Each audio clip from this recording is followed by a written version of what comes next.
Chapter. अब हम इस चैप्टर में फिजिकल प्रॉपर्टी की बेस पे मैटर को स्टडी करेंगे। फिजिकल नेचर ऑफ मैटर, इसका first point, matter is made up of particles. Matter particles से बना हुआ है। For a long time to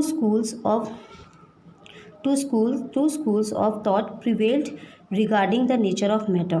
अब टू स्कूल्स का मतलब है दो सोसाइटी है, दो डिफरेंट, ठीक है, दो जो उन्होंने इसको डिफरेंट तरीके से स्टडी किया। One school believed matter to be continuous like a block of wood, और जो पहले वाले थे उन्होंने मैटर को एक ब्लॉक ऑफ वुड की तरह स्टडी किया। whereas the other thought that matter was made up of a particle like sand। और दूसरों की सोच ये थी कि मैटर सैंड के पार्टिकल की तरह छोटे छोटे कणों से बना हुआ है। Let us perform an activity to decide about the nature of matter. Is it continuous और a particulate. Activity 1.1, take 100 ml beaker, fill half the beaker with water and mark the level of water. एक beaker लेना जिसमें 100 ml water fill कर देना। 100 ml beaker लेके उसके अंदर वो जो वाटर, हाफ वाटर से भरना उसको, और उसको वाटर मार्क कर देना कि इतना वाटर हमने उसमें भरा है। डिसॉल्व सम सॉल्ट और sugar with the help of glass rod. और उसके अंदर सॉल्ट या शुगर, 2 स्पून सॉल्ट या शुगर लेके डिसॉल्व कर देना ग्लास रॉड की हेल्प से। Observe any change in the water level. फिर उसमें देखना कि उसके कोई वाटर लेवल में कोई चेंज आया है। What do you think has happen to the salt. फिर सोचना उसमें जो सॉल्ट था वो सॉल्ट कहाँ गया। वेयर डज इट डिसअपियर, वो कहाँ डिसअपियर हो गया। Does the level of water changes, और क्या जो वाटर का जो लेवल है वो चेंज, उस लेवल में कोई चेंज आया क्या। In order to answer these questions we need to use the idea that matter is made up of particles. अब इसका आंसर देने के लिए हम जो आपने सेकेंड वो पढ़ा था कि matter is made up of particle, उसके अकॉर्डिंग हम इसका आंसर दे सकते हैं। What was there in the spoon, salt और sugar, has now spread throughout water. और उसके जो स्पून में क्या था, सॉल्ट या शुगर, वो पूरे वाटर के अंदर डिसॉल्व हो गया है। ठीक है, इसका मतलब क्या था, ये डायग्राम है, या वाटर लिया और इसके अंदर हमने सॉल्ट या शुगर डिसॉल्व कर लिया और देखा कि वाटर लेवल बिल्कुल नहीं बढ़ रहा है। इसका मतलब जो सॉल्ट या शुगर थे उसके पार्टिकल्स, जो वाटर है, वाटर के पार्टिकल्स के बीच में स्पेस प्रेजेंट होता है, छोटे छोटे पार्टिकल्स है, उसके बीच में स्पेस प्रेजेंट होता है, जो वाटर या शुगर उसके अंदर जाके उस स्पेस को ऑक्यूपाई कर लेगी। इस कारण वाटर लेवल ऊपर तक नहीं बढ़ता। ठीक है। Good morning student, this is our lecture 3rd of class 9 chapter 1st। In previous lecture we have studied the characteristics of particles of matter, जिसके अंदर हमने पहला पॉइंट पढ़ा था particle of matter have space between them.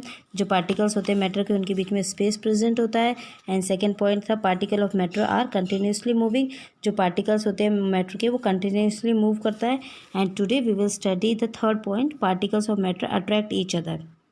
इसको समझने के लिए हम एक एग्जांपल लेते हैं।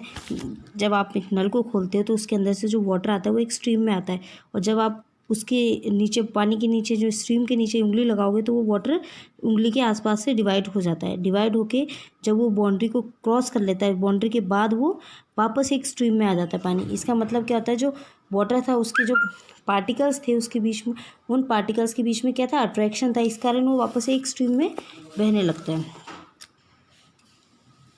Now take an iron nail, a piece of chalk and a rubber band. Try breaking them by hammering, cutting and stretching। अब हमने एक आयरन नेल ली, एक चॉक ली और एक रबर बैंड ली। अब इसको हम तोड़ने की और खींचने की और ठीक है कट करने की कोशिश करते हैं। In which of the following 3 substance do you think the particles are held together with great force. अब तीनों चीज़ों को जब आप तोड़ रहे हो या वो, तो इसमें सबसे ज़्यादा फोर्स किस में लगेगा। ऑब्वियसली आयरन नेल को तोड़ने में सबसे ज़्यादा फोर्स लगता है। इसका मतलब जो सॉलिड्स इनमें आयरन नेल में फोर्स सबसे ज़्यादा लगेगा। Now from this activity we suggest that particle of matter have force acting between them. अब इन एक्टिविटी से हमें ये पता चलता है जो पार्टिकल्स है मैटर के उनके बीच में कोई एक फोर्स एक्ट कर रहा है। This force keep the particles together, और ये फोर्स पार्टिकल्स को एक दूसरे से बांध के रखते हैं, उनको टुगेदर रखता है पार्टिकल्स को। The strength of this force of attraction varies from one kind matter to another. अब ये जो फोर्स है, जो फोर्स की स्ट्रेंथ है वो एक मैटर से दूसरे मैटर के काइंड्स पे डिफरेंट मैटर 3 टाइप्स के होते हैं, इनके बीचों में डिफरेंट टाइप का फोर्स प्रेजेंट होगा, किसी में ज़्यादा होगा, किसी में फोर्स ऑफ अट्रैक्शन कम होगा। इस तरीके से डिफरेंट टाइप का फोर्स प्रेजेंट होता है different matters kinds of matter में। Now we will study the state of matter. Observe different types of matter around you. What are its different states? We can see them matter around us exist in 3 different states: solid, liquid and gas. These states of matter arise due to the variation in the characteristics of the particles of matter. अब हम जब हमारे आसपास कई चीज़ों को देखते हैं तो हम देखेंगे कि उनके स्टेट कैसे होते हैं। मोस्टली अपने को 3 तरीके का स्टेट मिलेगी, सॉलिड, लिक्विड एंड गैस के। दीज स्टेट्स, ये तीनों स्टेट किस लिए पॉसिबल है? क्योंकि जो पार्टिकल्स है मैटर के, उनके अंदर जो वेरिएशंस होता है, उनके वेरिएशंस के कारण, कैरेक्टरिस्टिक्स ऑफ पार्टिकल्स के जो वेरिएशन है उसके कारण हम इनको 3 स्टेट्स में डिवाइड करते हैं। अब हमने एक एग्जांपल लिया, एक पेन ली, बुक ली, नीडल ली, पीस ऑफ वुडन स्टिक लिया। अब इन चीज़ों को हम जब देखेंगे तो हम क्या देखेंगे? All the above are example of solids. We can observe that all these have a definite shape. अब आप देखोगे जो भी एग्जाम्पल्स हमने लिए, इनके शेप कैसे बिल्कुल फिक्स है, डेफिनेट है। डिस्टिंक्ट बाउंड्रीज, और इनकी बाउंड्रीज डिस्टिंक्ट होती है। आप जहाँ भी इनको रखोगे वो अपनी बाउंड्री क्रॉस नहीं करेंगे, वो वैसे ही रखे रहेंगे जब तक उनमें कोई फोर्स आप नहीं लगा रहे हो। And have fix volume, volume उनकी फिक्स होती है।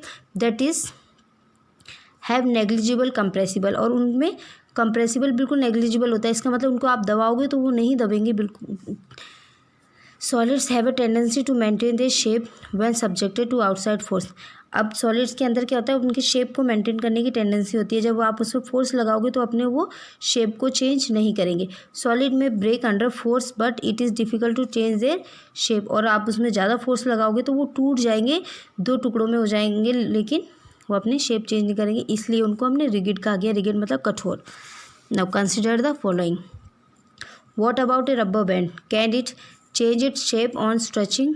Is it a solid? अब आपने रबर बैंड देखा, उसको आप खींचोगे तो शेप चेंज करता है, तो क्या है कि सॉलिड है? वॉट अबाउट शुगर और salt? When kept in different jar this takes the shape of the jar, are they solid? अब शुगर है और सॉल्ट है, इनको आप जिस तरीके के बर्तन में डालोगे वो वैसा शेप ले लेते हैं, तो क्या ये सॉलिड है? इनका शेप चेंज हो रहा है, तो क्या ये सॉलिड है या फिर नहीं? Third, what about a sponge? It is a solid yet we are able to compress it. अब ये स्पंज को हम प्रेस करते हैं तो वो दब जाता है, तो क्या ये एक सॉलिड है और क्यों? All the above are the solids as. अब जितने भी हमने ये तीनों एग्जाम्पल पढ़े थे, इनमें तीनों चीज़ सॉलिड है, लेकिन क्या है इनमें?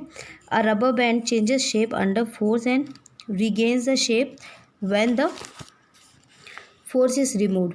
If excessive force is applied it break. अब रबर बैंड में क्या होता है? जब आप इसको फोर्स लगाओगे तो अपना शेप चेंज कर देगा। जैसे आप फोर्स हटाते हैं वो वापस अपने ओरिजिनल शेप में आ जाएगी, और ज़्यादा फोर्स लगाएंगे तो वो क्या होगी? टूट जाएगी। The shape of each individual sugar और salt crystal remain fix whether we take it in our hand, put it in a plate और in a jar.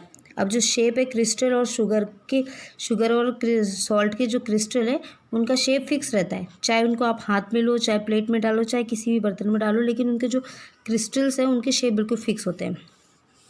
A sponge has minute holes in which air is trapped. When we press it, the air is expelled out and we are able to compress it. और जो sponge है उसके अंदर क्या होते हैं? छोटे छोटे माइन्यूट होल्स होते हैं, प्रेजेंट होते हैं, छेद होते हैं छोटे छोटे, जिनके अंदर एयर ट्रैप होती है, हवा होती है उनके अंदर। जैसे आप प्रेस करोगे तो हवा बाहर निकलती है और वो कंप्रेस हो जाता है।